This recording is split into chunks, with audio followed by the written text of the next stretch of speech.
जय हिंद। नमस्कार dear students. आज हम बात करने वाले हैं स्टैटिक्स पर। तो चलिए जानते हैं कि स्टैटिक्स यानी सांख्यिकी क्या होता है। देखिए ये भी बहुत आसान टॉपिक्स है, मगर जितना समझाया जाए उतना भी आसान नहीं है। आप अक्सर पिछली क्लासेस में आप संख्याओं से गुणा भाग, जोड़ना घटाना, संख्याओं को जानना, प्राकृतिक संख्या, पूर्णांक और पूर्ण संख्याएं, ये आपने सीख लिया। अब आपको अगला यानी गणितज्ञों ने क्या बताया, अगला आपको थोड़ा सा आपके माइंड को ग्रोथ करने के लिए अगला चैप्टर आपसे क्या रख दिया, स्टैटिक्स, जिसका मतलब होता है सांख्यिकी है। इसमें आपको ये भी बहुत आसान है, इसमें आपको गुणा भाग नहीं करना रहता है, बस एडिंग करना रहता है। और क्या करते हैं, आरोही क्रम, मतलब इसमें कौन कौन से टॉपिक्स आपको याद होना चाहिए। पहला आरोही क्रम, अवरोही क्रम क्या होता है ये आपको पता होना चाहिए। जो घटाना तो आपको नॉर्मली आपको आता ही होगा। इसके बाद से इसमें कॉमन कितने हैं ये मालूम होना चाहिए। बारंबारता क्या होती है ये आपको पता होना चाहिए। ऐसे ऐसे टॉपिक्स आपको इसमें पता होगा, तभी आप इसको सॉल्व कर पाएंगे। ओके, तो चलिए अब जानते हैं कि क्या होता है, सांख्यिकी की भूमिका क्या है। हम अक्सर या फिर आप लोग भी टीवी पे या फिर कहीं भी कबड्डी का खेल देखते होंगे। क्रिकेट तो अक्सर मान लीजिए 90% वर्ल्ड के 90% पर्सन का तो फेवरेट गेम है क्रिकेट। इसमें क्या होता है, किसी भी दो कंट्री का मतलब मैच होता है, दोनों कंट्री के दो टीम होते हैं, दोनों टीम का कंबाइन होता है। इसके बाद से टॉस कराया जाता है। टॉस कराने के बाद से जो बैटिंग होता है, जो फील्डिंग होता है, वहां से स्टार्ट होती है मैच। मैच स्टार्ट होने के बाद से क्या होता है कि जो बैटिंग यानी जिसकी मतलब टॉस में जो पहले विन होता है वो उसका बैटिंग, या फिर उसके ऊपर डिसाइड होता है कि वो बैटिंग करेगा या फील्डिंग करेगा। फील्डिंग करने के इसको प्रोसेस कंप्लीट होने के बाद से मान लीजिए दो टीम है, इंडिया और पाकिस्तान। इंडिया और पाकिस्तान को अलग रखिए, ऑस्ट्रेलिया और न्यूजीलैंड दो कंट्री की टीम है। इनमें हेड टेल हुआ और ऑस्ट्रेलिया ने हेड टॉस में विन हो गया, जीत गया। तो टॉस में जीतने के बाद से ऑस्ट्रेलिया ने सेलेक्ट किया कि हम बैटिंग लेंगे और न्यूजीलैंड को फील्डिंग कर दिया गया। तो फील्डिंग तो उसको एक्सेप्ट करना ही पड़ेगा क्योंकि विन तो ऑस्ट्रेलिया हुआ है। तो क्या होगा, अब बैटिंग करने के लिए ऑस्ट्रेलिया जाएगा और फील्डिंग करने के लिए फील्डिंग क्या करेगा, न्यूजीलैंड करेगा। तो इसमें जितने प्लेयर होंगे 11 प्लेयर दोनों को होंगे, दोनों के 11 प्लेयर 50 ओवर का। ये तो मान लीजिए जब नेशनल होता है तब, इंटरनेशनल होता है तब 50 ओवर का होता है, नहीं तो उससे कम का ओवर का होता है। चलिए हम मान लेते हैं कि 10 ओवर का हो रहा है, 10 ओवर का होता है। ओके, एक ओवर में 6 रन गेंदे होते हैं। तो इनको क्या करना रहेगा, आपको लिखना रहेगा कि सारणी बना करके कि कोई ऑस्ट्रेलिया बैटिंग किया, ऑस्ट्रेलिया पहले बैटिंग किया, तो ऑस्ट्रेलिया की कितने टीम है, टीमों का तो खिलाड़ियों का नाम लिखेंगे, यानी प्लेयर्स का नाम, प्लेयर्स तो जितने टीम है उनका नाम लिखना पड़ेगा आपको। इसके बाद से ओवर लिखना पड़ेगा, मैडम ओवर लिखना पड़ेगा। इसके बाद से क्या होगा, कितने रन लिए गए, कितने रन दिए गए, कितने विकेट गिरे, ओके, और कौन से किसने शतक मारा किसने नहीं, इस तरह से। तो इसमें आपको लिखना पड़ेगा।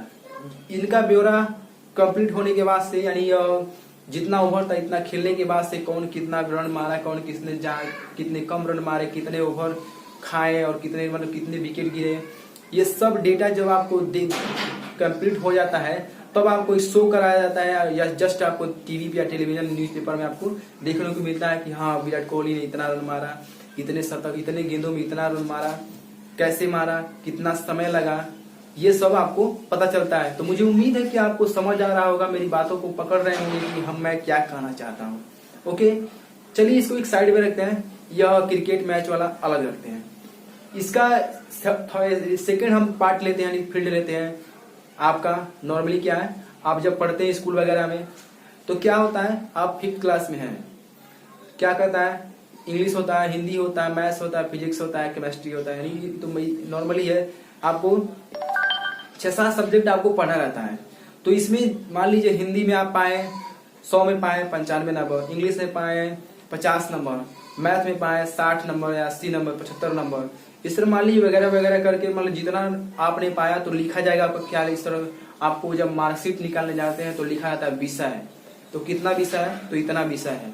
इसके बाद से पूर्णांक 100 लिख दिया जाएगा। पूर्णांक पाने के बाद से यानी इस सेमेस्टर में आपने कितना पाया, कि दूसरी एग्जाम में, पहले एग्जाम में आपने कितना अंक प्राप्त किया, अंतिम एग्जाम में आपने कितना, एनुअल एग्जाम में कितना प्राप्त किया, टोटल काउंट करने के बाद से टोटल नंबर काउंट करने के बाद से इतना, उसके बाद से आपको टोटल काउंट करके नीचे आपको दे दिया जाता है। तो आई होप कि आप समझ गए होंगे मैं क्या कहना चाह रहा हूँ। तो मुझे उम्मीद है कि आप सांख्यिकी का प्रयोग समझ गए होंगे कि हमारे लाइफ दैनिक जीवन में सांख्यिकी का क्या उपयोग है। ओके, इसका और भी क्षेत्र में इसका प्रयोग होता है। ओके, जैसे कबड्डी का टीम भी होता है तो आप अक्सर देखते होंगे, उसमें भी लिखा जाता है। तो मुझे उम्मीद है कि आप समझ गए होंगे। और भी क्या चीज है वो अब हम क्वेश्चन सॉल्व करेंगे तब देखेंगे। तो हम लोग बात कर रहे थे कि भूमिका क्या है सांख्यिकी की। तो यहाँ पर हमने आपको जो भी वर्ड्सों में समझा दिया, यानी शब्दों में आपको समझा दिए हम। अब आपको ये नोट्स में आपको नोट कर लेना, कॉपी पेन ले लीजिए, इसे नोट कर लीजिए। हम इसको एक बार पढ़ के आपको बता देते हैं। देखिए, क्लास 6 मैथ्स 3rd पेपर सांख्यिकी स्टैटिक्स। भूमिका क्या है? आपने टीवी और न्यूज़ पेपर में क्रिकेट या का स्कोर बोर्ड जरूर देखा होगा। हमने जो पहले आपको बता दिया का कि जब स्कोर बोर्ड आप देखते हैं किसी भी क्रिकेट का या फिर किसी भी खेल का, हॉकी हो, फुटबॉल हो, क्रिकेट हो, क्या कहते हैं, बहुत सारे लाइक मैंने फुटबॉल यानी प्ले खेल हैं जिनके स्कोर बोर्ड बताए जाते हैं। दोनों टीमों के बीच क्या अंतर है, ये सारे स्कोर बोर्ड पे डेटा हैंडलिंग जो करते हैं उनको दिया जाता है, वो आपको बना करके तुरंत दर्शाते हैं। तो स्कोर बोर्ड में पूरे खेल का ब्यौरा दर्शाया रहता है। अगला देखिए, खेल में कौन कितने रन हारा, कितने रन से हारा या जीता, इन सूचनाओं के अलावा यानी इसके बाद भी एक इम्पोर्टेंस यानी महत्वपूर्ण और अति उपयोगी सूचनाएं भी प्राप्त होती हैं। अगला, किसी खेल में खिलाड़ियों में किसने कितना रन बनाए और सबसे अधिक रन के बारे में बनाने वाले खिलाड़ियों ने कितने गेंदों में कितना रन बनाए, कुल कितने समय लगा आदि के बारे में न्यूज़पेपर में आपको पर डे देखने को मिलता है। ओके, दिखाया जाता है। देखिए, अगला क्या है, सारणी या डेटा। यानी सारणी, जब आप किसी भी डेटा का सारणी बनाएंगे तो उनमें कुछ इंपॉर्टेंस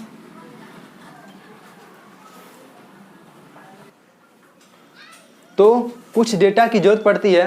वो आपको यानी कुछ शब्दों की, जैसे मान लीजिए हम एक क्रिकेट टीम की बात करें तो दो टीमों के बीच जो क्रिकेट होता है उसमें क्या होता है, बैटिंग फील्डिंग। क्या होता है बैटिंग फील्डिंग? क्या होता है बैटिंग फील्डिंग? बैटिंग फील्डिंग के बाद से किसने कितना रन बनाया, ओवर, बैटिंग या फिर मैडम ओवर, शतक और टोटल यानी रन कितना हुआ, इन सारे टॉपिक्स को लिया जाता है। तो देखिए यहाँ पर लिखा है, डेटा बनाने की कुछ शब्द लिया जाता है। गेंदबाज, ओवर, मैडम ओवर, दिए गए रन, लिए गए रन, बल्लेबाज, रन, खिलाड़ी, गेंदे और समय। ओके, इसे नोट कर लीजिए। तब अगला प्रोसेस क्या है इसके बारे में हम लोग जानेंगे। नोट कर लीजिए इसे।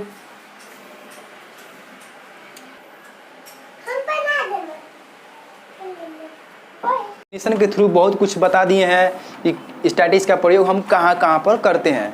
ओके, तो आई होप कि आपको समझ आ गया होगा कि कैसे हम स्टैटिक्स का प्रयोग करते हैं किसी भी चीज़ का, वस्तु का, बिजनेस का या फिर प्ले का यानी क्रिकेट का, मैच का या फिर क्या कहते हैं प्ले यानी फुटबॉल का, वॉलीबॉल का, अदरवाइज बिजनेस का या फिर किसी भी मार्कशीट का बनाना रहता है तो कैसे हम इसको डेटा हैंडलिंग के थ्रू बताते हैं। यानी स्टैटिक्स यानी सांख्यिकी के कैसे हम प्रयोग करके हम बनाएंगे वो जानेंगे। ओके, तो सांख्यिकी की भूमिका क्या है हम आपको बहुत डिटेल में आपको बता दिए हैं। अब सांख्यिकी की क्या महत्वपूर्ण दो बातें हैं उनको हम ध्यान में रख करके, और हमेशा आप डियर स्टूडेंट्स आप लोग याद रखिएगा। अदरवाइज अगर आपको याद नहीं होगा तो डिफिनेशन के थ्रू तो आप पता चल कर लेंगे, बट उसको सॉल्व करने में, आपको क्वेश्चन सॉल्व करने में दिक्कत होगी। ओके, तो ये कुछ महत्वपूर्ण उनके बातें हैं जो क्या कहते हैं सांख्यिकी के, इसको आपको ध्यान में रखकर चलना है। देखिए, लिखा है कि जो तथ्य यानी जो क्या कहते हैं, जो सांख्यिक तथ्य यानी डेटा जो लिखने में यानी उसको हम लिख तो सकते हैं मगर काउंटिंग नहीं कर सकते, गिन नहीं सकते, उसको क्या वही कह रहा है, जो तथ्य संख्याओं में व्यक्त नहीं किए जा सकते वो सांख्यिकी के अंदर नहीं आते, अंतर्गत नहीं आते। जैसे लिखा क्या है, ईमानदारी, मित्रता, चरित्र आदि। ये बताइए, ईमानदारी कोई गिन सकते हैं हम? हॉनेस्टी जो होती है वो तो हमारे, honesty is in my blood, honesty you in blood. Okay, honesty तुम्हारे खून में है, हॉनेस्टी मेरे यानी ईमानदारी मेरे खून में बसी है। ये कोई आपको कोई गिन सकता है? नहीं, ये एक प्रमाण होता है कि आप ईमानदार हैं। ओके, ये होता है। अब चरित्र मित्रता है। मित्रता को कोई गिन सकता है कि कितना मित्रता है, दोस्ती है? नहीं ना, दोस्ती किसी से भी हो सकती है। बस दोस्त जो है वो भी एक प्यार के थ्रू बना है, तो उसको भी हम नहीं काउंटिंग कर सकते हैं। चरित्र को कोई गिन नहीं सकता कि चरित्र क्या होता है। जो इसका अच्छा स्वभाव रहे, जिसका अच्छा गुण रहेगा, रिलेशनशिप अच्छा रहेगा इस दुनिया में, इस अपने समाज में, अपने गांव में, या फिर ज़िले में, जवार में, या फिर सिटीज़ में, या फिर किसी भी प्रोफेशनल डिपार्टमेंट में, उसकी जैसी चरित्र रहेगा उसको वैसे ही लोग व्यवहार देंगे, उसको वैसे ही इज्जत मान सम्मान देते हैं। तो चरित्र भी कोई काउंटिंग करने वाली कोई चीज़ नहीं है। तो आई होप कि समझ गए होंगे कि डेटा हैंडलिंग में यानी स्टैटिक्स में जो तथ्य समझ में लिख तो सकते हैं, काउंटिंग नहीं कर सकते, वो क्या कहते हैं स्टैटिक्स में नहीं आएंगे। अगला देखिए, अव्यवस्थित, जो व्यवस्थित ढंग में नहीं हो, यानी सीरियल नंबर से नहीं, क्रमवाइज ना हो, उसे अव्यवस्थित करते हैं। ऐसे मान लीजिए 4 5 7 7 3 2 1 इस तरह कुछ रहे तो एक क्रम वाइज नहीं है, अव्यवस्थित ढंग से है। अब इसको व्यवस्थित ढंग से हम क्या करेंगे, क्रम से लिखेंगे, तब नहीं व्यवस्थित होगा, वही कह रहा है। ओके, तो अव्यवस्थित आंकड़ों को व्यवस्थित करने के लिए निम्न 2 मेथड का प्रयोग करते हैं। वो कौन कौन से मेथड हैं? अगला है, पहला है क्या, आंकड़ों को आरोही क्रम या फिर अवरोही क्रम में लिखना है। कोई भी मान लीजिए, इस तरह मान लीजिए कोई है, ये हो गया, मान लीजिए हमने एक आपको आंकड़ा दे दिया कि ये कोई मान लीजिए आंकड़ा ले लिया हमने। ये बताइए क्या व्यवस्थित ढंग में है? नहीं है। क्यों? क्योंकि क्रम में नहीं है ना। यहाँ पर 6 है, 3 है, 3 है, 4 है, इसके बाद फिर 3 है, फिर 6 है, फिर 3 है, नहीं है। ना ये बढ़ते क्रम है ना घटते क्रम है, व्यवस्थित ढंग में नहीं है। इसको व्यवस्थित कैसे करेंगे? तो 3 को जो पहले सबसे छोटी संख्या अंक जो होगी उसको लिखेंगे। तो 3 कितना 3 है, क बार 1 2 3 4 टाइम्स है। ओके, तो 3 3 3, नेक्स्ट उससे बड़ा अंक कौन है, तो 4 है। तो 1 2 3 यानी 3 बार है, 1 4 4, कॉमा कर देंगे। नेक्स्ट क्या है, 6 कितनी बार है, इसके बाद से 5 तो नहीं है, इसके बाद से 6 1 2 3, तो 6 एंड 3 बार 6 है, 8 1 बार है।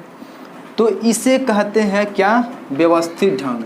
इसे कहते हैं अव्यवस्थित, इसे कहते हैं व्यवस्थित। तो आई होप कि आपको समझ आ गया होगा कि व्यवस्थित किसे कहते हैं, अव्यवस्थित किसे कहते हैं। ओके, तो इसे समझ लिए। अब अगला देखिए, अभी जब हम क्वेश्चन जब देखेंगे, बात करें क्वेश्चन पर, तो आपको समझ आ जाएगा, क्योंकि ये इम्पोर्टेंट है। अगला देखिए, आंकड़ों को वर्गीकरण करना। वर्गीकरण यानी क्लासिफिकेशन कैसे करते हैं।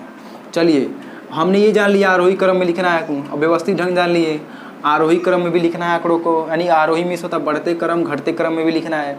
आंकड़ों का वर्गीकरण क्या होता है, तो सुनिए। वर्गीकरण, आंकड़ों की संख्या अधिक होने पर उन्हें आरोही क्रम या आरोही क्रम में लिखने में क्या होती है, व्यवस्थित करने में काफ़ी कठिनाई होती है। आरोही क्रम में मान लीजिए एक सिंपल है, एक ही अंक है, यानी एक संख्या है, यूनिक है, उसका डबल ट्रिपल रोल नहीं है उस आंकड़ों में, तो उसको हम इजीली आरोही क्रम में लिख सकते हैं। बट उसी संख्या का, यानी मान लीजिए कुछ इस प्रकार रहे,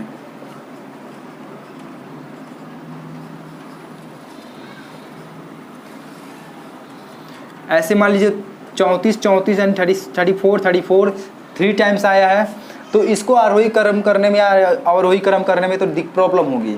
तो इस इशू को हम सॉल्व करने के लिए हम क्या करेंगे, वर्गीकरण का प्रयोग करेंगे।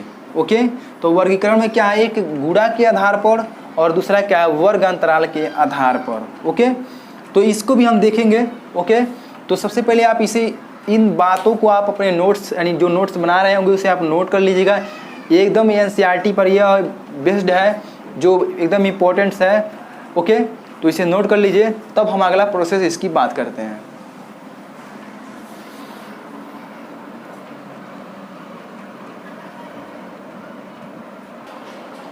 अब अगला टॉपिक क्या है ये देखते हैं। हम आपको 2 टॉपिक बताए थे, क्या पहला क्या था, वर्गीकरण के आधार पर, एक गुणा के आधार पर, एक क्या कहते हैं, एक क्या था अगला, ठीक ना। तो एक क्या था, गुणा के आधार पर, और ये दूसरा क्या था आपका आरोही क्रम के आधार पर। ओके, तो पहला आरोही क्रम हो गया और दूसरा क्या था वर्गीकरण के आधार पर। देखिए जब कोई संख्या एक ही प्रकार के, ठीक एक ही प्रकार के कई सारे आए, ओके, तब क्या होता है वहाँ पर दो कंडीशन खड़ी होती हैं। पहले हम इसको अभी मैथ को एक साइड में रखिए, पहले हम एक टॉपिक से बात करते हैं। आप जिस क्षेत्र में रहते हैं या फिर गांव या सिटी में, ओके, तो वहाँ पर आप सुनते होंगे कि आप नाम लिखाने जाते हैं तो पूछते हैं सब कौन से वर्ग के हो, तो कास्ट पूछते हैं सब, यानी जात कौन से हो, यानी चाहे जात कहिए चाहे वर्ग कहिए, दोनों को बात एक ही, बस जात लिखा जाता है।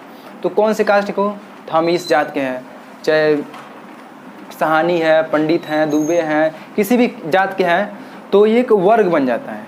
तो अगर उन लोग को देखा, अगर काउंटिंग का डेटा हैंडलिंग अगर निकालें सब, तो मान लीजिए एक क्लास में अगर देखा जाए तो कौन कौन से कास्ट हैं, अगर हम पूछें, एक टीचर है और वो क्लास में गए, पूछे कि सभी लोग खड़े हो जाओ, ओके, और बताओ कि कौन कौन कास्ट के यहाँ इस क्लास में कौन कौन कास्ट के स्टूडेंट हैं, तो उन लोगों ने बताया, तो मतलब बता दिया कि मैक्सिमम 5 कास्ट के यानी 5 कैटेगरी के यानी 5 वर्ग के स्टूडेंट उसमें पढ़ रहे हैं।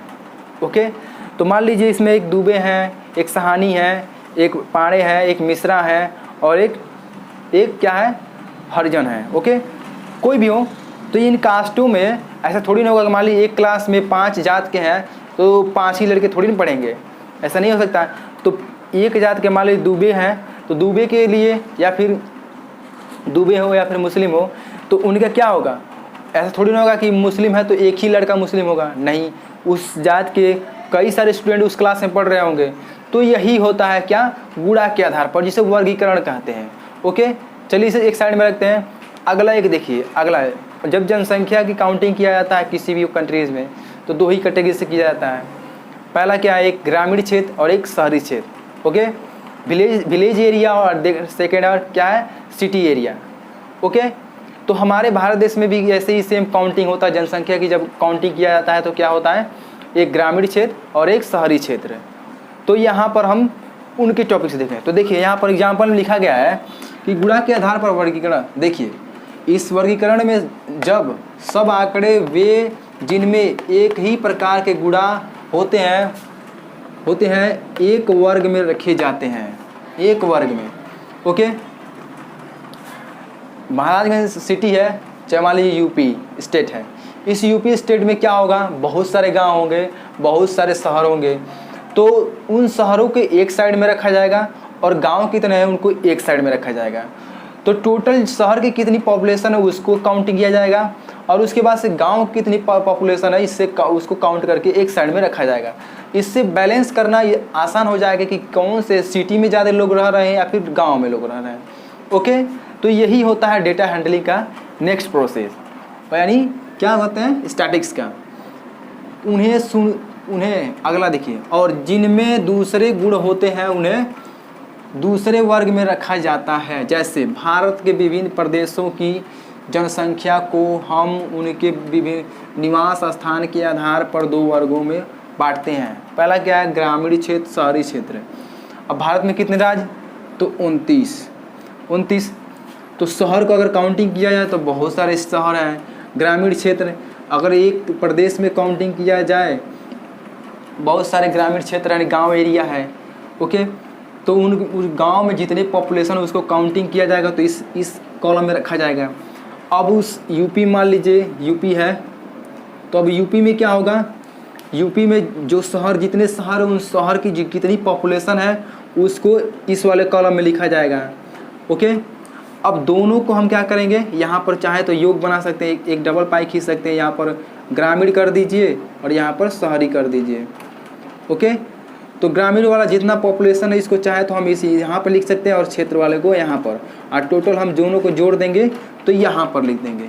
यही आपको करना होता है। मुझे लग रहा होगा कि आपको थोड़ा सा बोरिंग है, इसमें मतलब क्या कहते हैं अंकों का या फिर किसी व्यंजक का किसी इसमें ज़्यादातर रोल नहीं है। आने वाले चैप्टर में आपको मिलेगा, क्योंकि ये आपको डेटा हैंडलिंग का काम बताता है। अगर आपके गांव में या फिर कोई सामान रख दिया जाए, एक ही प्रकार के कई सारे सामान हो, कितने सामान है, मान लीजिए 10 किलो आम था, 10 किलो क्या कहते हैं, 10 किलो अनार था, 10 किलो सेब था, ओके, तो 10 किलो में अगर पूछें कि बताओ कौन कौन वर्ग के हैं, तो 3 प्रकार के वर्ग हैं, यानी एक आम है, एक सेब है, एक अनार है। 3 वर्ग के 3 जाति के हैं। तो तीनों जातियों में अगर पूछा जाए कितने सेब हैं, कितने आम हैं, तो आपको काउंटिंग करना पड़ेगा ना। तो लिखना पड़ेगा कि सेब, आम और क्या कहते हैं या थी अनार। ओके, तो इन तीनों को काउंटिंग कितने आम है तो इसमें लिखेंगे, सेब कितने थे दोनों तीनों को लिख लिया जाएगा। लेकिन एक बात से आप दिखा सकते हैं कि इतने आम थे, इतने सेब थे, इतने अनार थे। तो आई होप कि आपको समझ आ गया कि डेटा हैंडलिंग यानी स्टैटिक्स का प्रयोग कहाँ किया जाता है। और एक और एग्जांपल बन सकता है आपका, आप जिस गांव में रहते हैं उस गांव में भी हो सकता है कि एक ही कास्ट के थोड़ी लोग रहेंगे, कई प्रकार के कास्ट के रहेंगे। अब आपसे कोई पूछ दे कि बताओ तुम्हारे गाँव में किस कास्ट के वर्ग के जाति ज़्यादा रहते हैं, ज़्यादा लोग निवास करते हैं, तो कैसे बताएंगे। तो आप सबसे पहले ये काउंट जानेंगे कि हमारे गांव में कौन से वर्ग के लोग ज़्यादा रह रहे हैं, यानी कौन से कास्ट के। ओके, हिंदू हैं, मुस्लिम हैं या फिर दूसरे हैं, अन्य हैं। ओके, तो उनको नाम लिखेंगे हिंदू, मुस्लिम, सिख, ईसाई लिखने के बाद से, या फिर कास्ट लिखेंगे, पंडित है, सहानी है या फिर मुस्लिम है। उनका नाम लिखने के बाद से कितने लोग रह रहे हैं उनको आपको काउंटिंग करना पड़ेगा, तब दिखा पाएंगे आप कि क्या होता है स्टैटिक्स। ओके, तो एग्जाम्पल बहुत हो गया, तो इसे आप नोट कर लीजिए। फिर अगला प्रोसेस क्या है वो हम जानेंगे।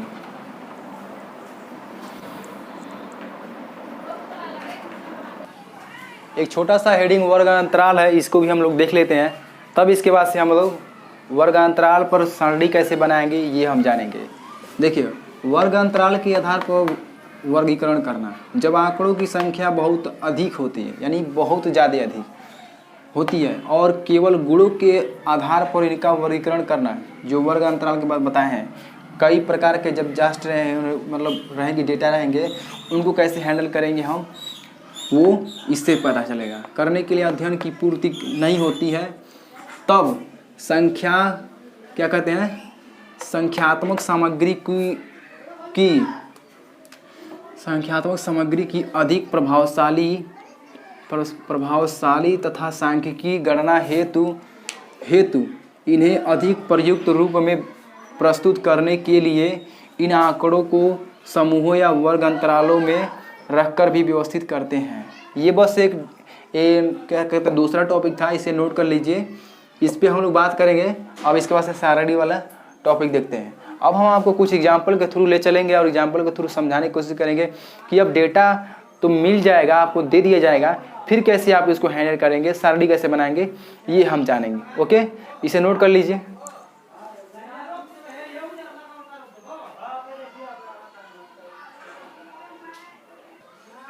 अब देखिए अगला क्वेश्चन क्या है। अब हम सारणी के थ्रू जानेंगे कि कैसे हम बारंबारता या फिर डेटा हैंडलिंग कैसे करेंगे, यानी स्टैटिक्स यानी सांख्यिकी का प्रयोग हम कैसे करेंगे। ओके, यहाँ पर देखिए क्वेश्चन है कि वर्गीकृत है, इसे वर्ग में कर दिया गया है। ओके, आंकड़ों की सारणी बनाना है।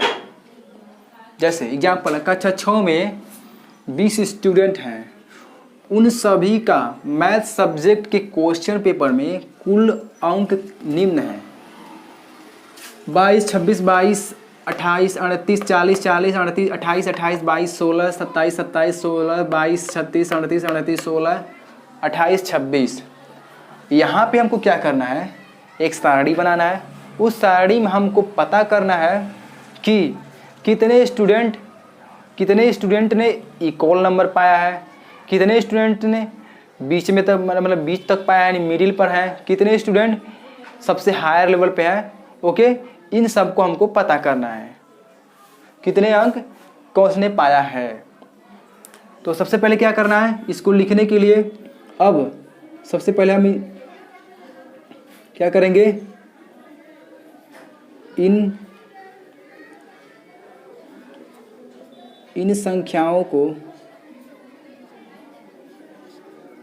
संख्याओं को आरोही क्रम में लिखेंगे। आरोही क्रम में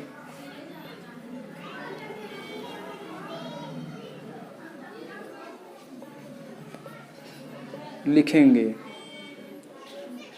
ओके, तो चलिए लिखते हैं।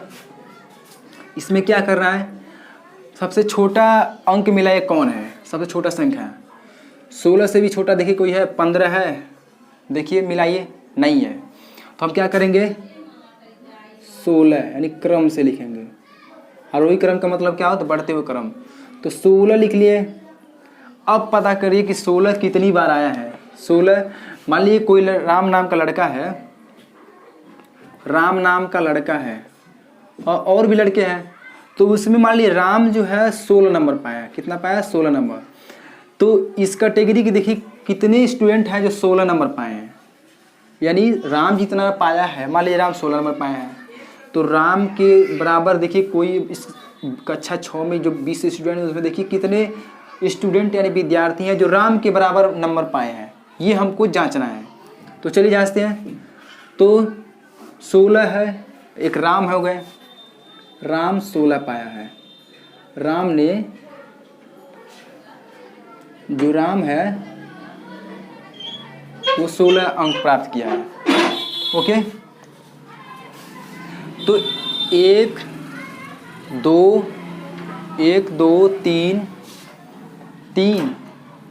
3 तो क्या होगा, यहाँ पर टैली का चिन्ह लगा देंगे। तो देखिए यहाँ पर राम जितना 16 अंक पाया वैसे ही 3 अंक क्या हुआ है, रुकिए 1 2 3 चेक कर लीजिए, तो 2 अंक ज़्यादा हैं। ओके, तो 16 अंक प्राप्त करने वाले 3 स्टूडेंट हैं, यही आपको बराबर या क्या करना रहता है, स्टैटिक्स में आपको निकालना रहता है। तो देखिए 16 अंक प्राप्त करने वाले 3 स्टूडेंट हैं क्लास 6 में। अगला देखिए, अब इसके बाद से क्या है, 17 है। 17 आता है आरोही क्रम में। तो देखिए कौन आरोही क्रम में है, 16 के बाद से 17 देखिए, सर्च कीजिए, 16 22 23 और 16 नहीं है। इसके बाद से 20 देखिए, 18 देखिए, तो 18 भी नहीं है। इसके बाद से क्या करना है, 20 चेक कीजिए, 20 भी नहीं है। इसके बाद से 21 चेक कीजिए, 21 भी नहीं है। इसके बाद से 22, तो 22 1 22 2 22 3 4 4 है। ओके, तो क्या करेंगे हम यहाँ पर, मान लीजिए यहाँ पर क्या है, रामू है। रामू ने कितना पाया, 22। तो रामू पाया 22 नंबर। तो 22 नंबर पाने वाले कौन कौन विद्यार्थी हैं वो देखते हैं। तो एक अंशिका है और एक कौन है, प्रिंस है, आर्यन है। तो 1 2 3 यानी 4 लोग 22 अंक प्राप्त किए हैं। कक्षा 7 6 में जो है मैथ सब्जेक्ट में 4 लोग, 3 लोग 16 अंक प्राप्त किए हैं और क्या कहते हैं 4 लोग 22 अंक प्राप्त किए हैं। अब इसके बाद से देखिए क्या है, यानी 22 के बाद से अब अगला क्या है आरोही क्रम, 27।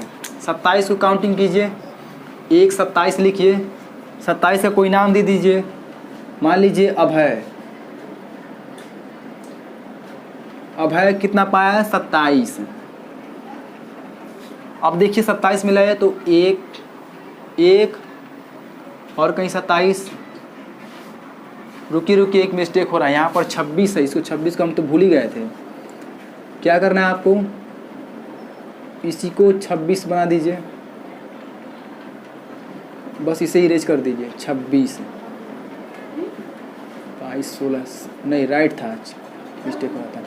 26 इसे बना दीजिए, हम 27 से पहुँच गए थे।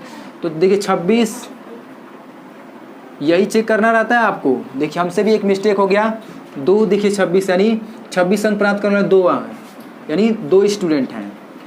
अगला देखिए कोई नाम दे दीजिए,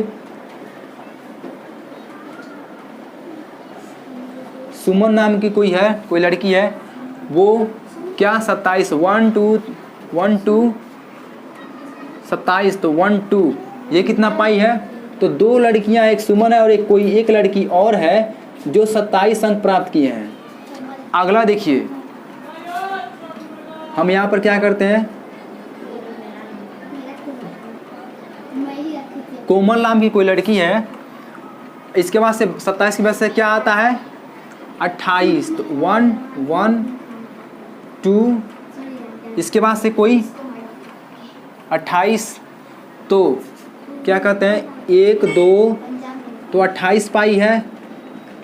यहाँ पर क्या है 1 2 3, यानी 2 लोग, यानी 3 लोग 28 नंबर पाए हैं। इसके बाद से क्या, 28 के बाद से क्या आता है 29, देखिए 29 कीजिए, नहीं है। ओके, तो 28 अंक प्राप्त करने वाले 3 स्टूडेंट हैं। अगला देखिए आरोही क्रम देखिए चल रहा है कि नहीं। 16 के बाद से 18 19 20 कोई नहीं आया, 21 भी नहीं आया, तो 22 26 27 28। अगला देखिए 28 के बाद से 29, 29 भी नहीं है। इसके बाद से 30 काउंटिंग कीजिए, 30 देखिए कोई है, मिल रहा है 30 कहीं नहीं है। अगला देखिए 30 के बाद से 32 31, 31 भी देखिए मिलाइए, नहीं है। 32 देखिए कहीं 32 है, नहीं है। 32 34 भी नहीं है, 33 भी नहीं है, 36 भी नहीं है, 36 है, 35 भी नहीं है, तो 36 1 36। इसके बाद से 36 नहीं है। इसे भी कोई नाम दे दिया जाए, मोनू नाम दिया जाए, तो मोनू जो है, सिर्फ मोनू एक यूनिक है जो कितना पाया है 36 अंक। इसके बाद से 36 भी हो गया कंप्लीट। अब 38 37 भी नहीं है, 37 देखिए कहीं है, नहीं है, तो 38 38 38। ओके, तो क्या है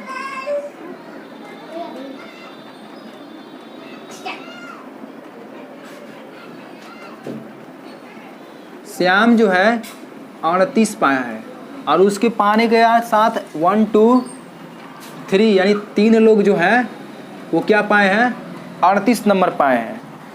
यही आपको करना रहता है स्टैटिक्स यानी सांख्यिकी में, आपको यही सारणी बनाना रहता है। ओके, तो आई होप कि इसे समझ आ गया कि अब कितना, देखिए कितना आसान है कि हमने पता कर लिया। हमें ये तो नहीं पता था क्लास में कौन सा है, बस कक्षा 6 में 20 स्टूडेंट है, 20 स्टूडेंट में 20 विद्यार्थियों में हमको ये पता चल गया कि कितने विद्यार्थी यानी कितने विद्यार्थियों ने कितना अंक प्राप्त किया है, कितने समान है, यानी 16 अंक प्राप्त किया तो कोई कितने अंक 16, कौन कौन विद्यार्थी हैं जो 16 पाए हैं, वही आपको यहाँ पर दर्शाना था।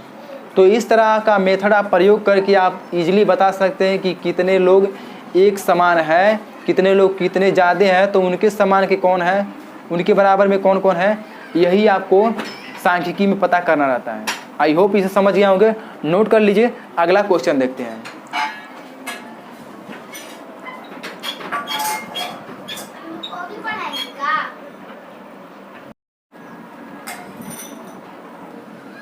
अब अगला टॉपिक है कि बारंबारता क्या होती है। बारंबारता शब्द से सुनकर क्या पता चलता है आपको, यहाँ पे जो लिखा है ये बारंबारता, बारम का मतलब होता है क्या, बार बार, कोई भी चीज़ बार बार आई हो, क्या हो बार बार, उसे ही क्या कहता है वार्ता, यानी उसको दर्शाता है, वही क्या कहता है बारंबारता है। यानी किसी भी सारणी में या फिर किसी भी संख्या में, कोई भी संख्या वर्ग या फिर किसी भी जात का एक बार बार आना क्या कहलाता है, बारंबारता कहलाता है। ओके, देखिए लिखा बारंबारता वह संख्या है जिससे जिससे जिससे यह ओके जाओ जिससे यह पता चलता है कि आंकड़ों में कोई संख्या विशेष कितनी बार दोहराई गई, विशेष करके। ओके, यही चीज़ हम भी बताएं आपको। बारंबारता की परिभाषा वह संख्या जिसमें यह पता चलता है कि आंकड़ों में कोई संख्या विशेष कितनी बार दोहराई गई है। सारणी, ओके, अब सारणी को वर्गीकृत आंकड़ों में कैसे किया जाएगा ये देखते हैं। बंटन यानी सारणी को वर्गीकृत आंकड़ों की बारंबारता अवर्गीकृत यानी वर्गीकृत में ना हो, यानी अव्यवस्थित में नहीं हो, आंकड़ों की बारंबारता बंटन या सारणी बारंबारता सारणी कहा जाता है। इसे भी आप नोट्स में नोट्स कर लीजिएगा। अगला टॉपिक है क्या, बारंबारता वाले सारणी को हम कैसे बनाएंगे ये देखते हैं। ओके, नोट कर लीजिए इसे।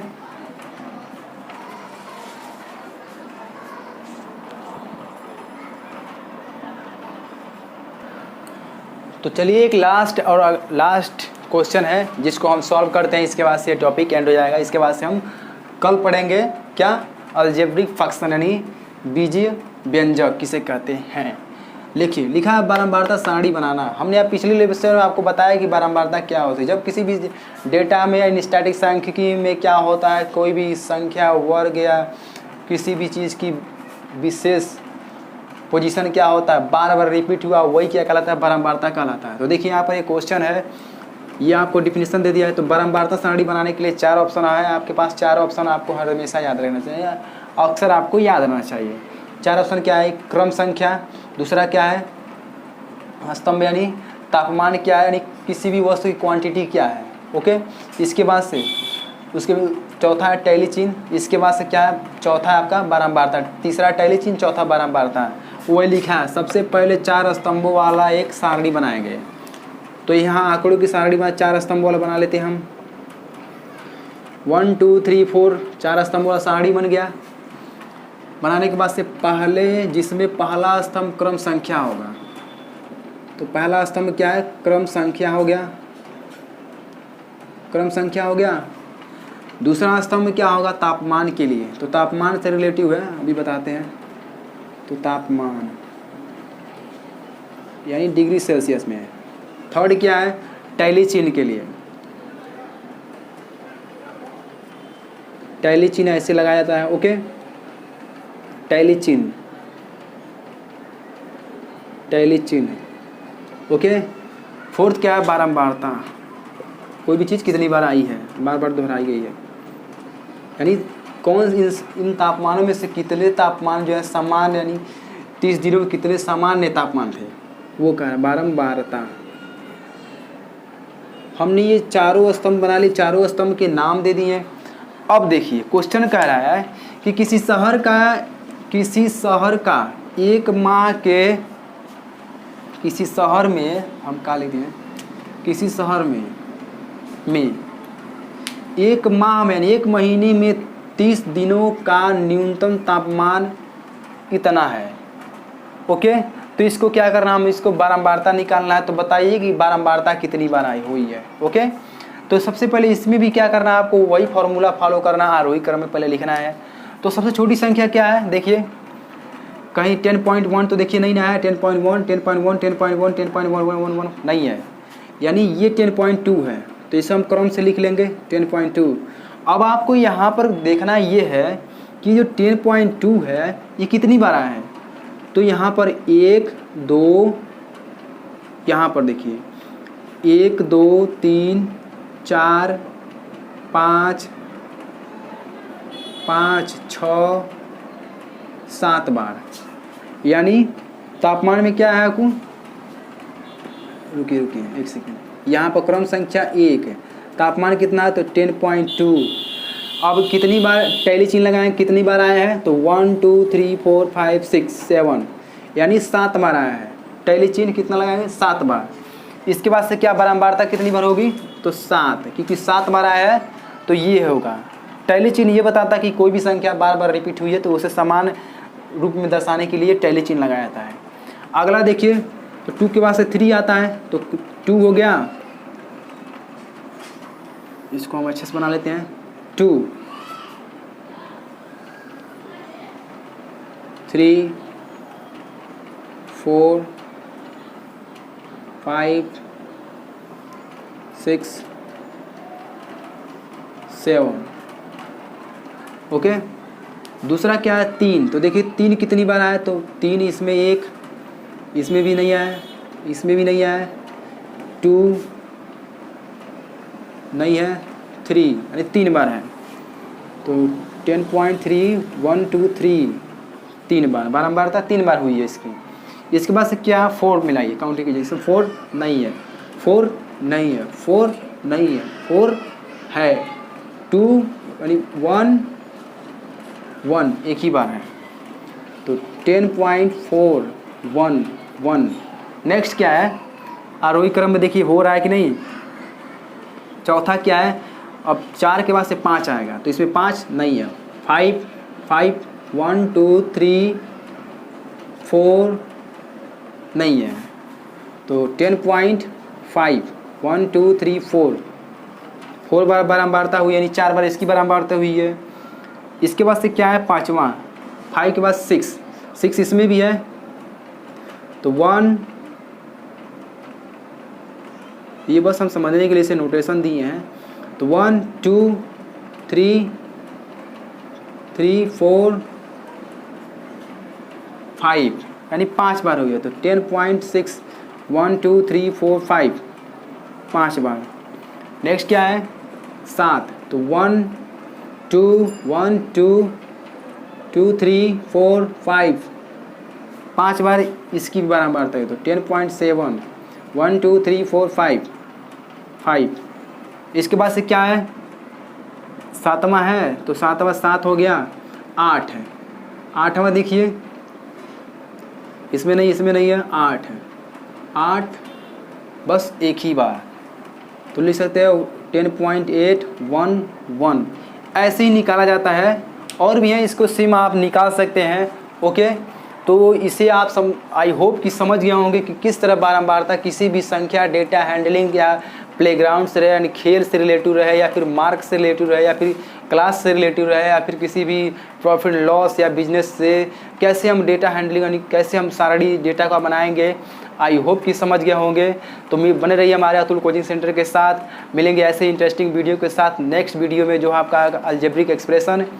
ओके, तो तब तक के लिए जय हिंद, नमस्कार।